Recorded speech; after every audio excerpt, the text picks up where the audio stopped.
কোনো সময় বিজয়ের আশা করা যাবে না, কেননা বিজয়টা কার পক্ষ থেকে আসে? আল্লাহ তাআলার পক্ষ থেকে আসে।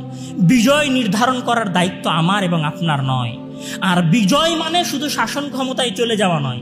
বিজয় মানে কি? বিজয় মানে মহান আল্লাহ তাআলা বলছেন যে ইয়া আইয়ুহাল্লাযীনা আমানু ইন তানসুরুল্লাহা ইয়ানসুরুকুম ওয়া ইউসাব্বিত আকদামাকুম, যদি তোমরা আল্লাহ তাআলাকে সাহায্য করো তাহলে আল্লাহ তাআলা তোমাদেরকে সাহায্য করবে, তোমাদেরকে বিজয় দান করবে। সেই বিজয়টা কি? ইউসাব্বিত আকদামাকুম, সত্যের উপরে তোমাদের পাকে মজবুত করে দিবে। মানে সত্যের উপর দৃঢ় থাকতে পারাটাই হচ্ছে ইসলামের সবচেয়ে বড় বিজয়।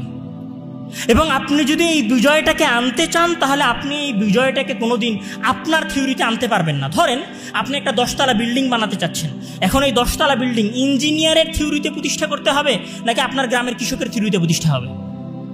আপনি বলছেন যে আমি ইসলামী খেলাফা প্রতিষ্ঠা করব, ইসলামী শাসন ব্যবস্থা প্রতিষ্ঠা করব, সেখানে আল্লাহর দেওয়া কোনো কথাই নেই, তাহলে কিসের ইসলামী শাসন ব্যবস্থা?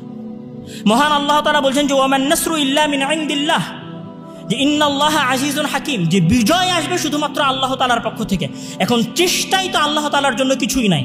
আপনি হচ্ছেন এক ইসলামী দলের নেতা, আপনার হচ্ছে দাড়ি চাচা, আপনার প্যান্ট হচ্ছে টাকনোর নিচে, আপনি দুই পাশে নারীকে নিয়ে বসে আছেন, এটা তো ইসলাম না। তাহলে এই থিওরির মাধ্যমে কোনোদিন ইসলামিক বিপ্লব আসবে না। তাহলে আপনাকে সম্পূর্ণভাবে ইসলামে ফিরে যেতে হবে, তাহলে এখানে ইসলামিক বিপ্লব সম্ভব হবে।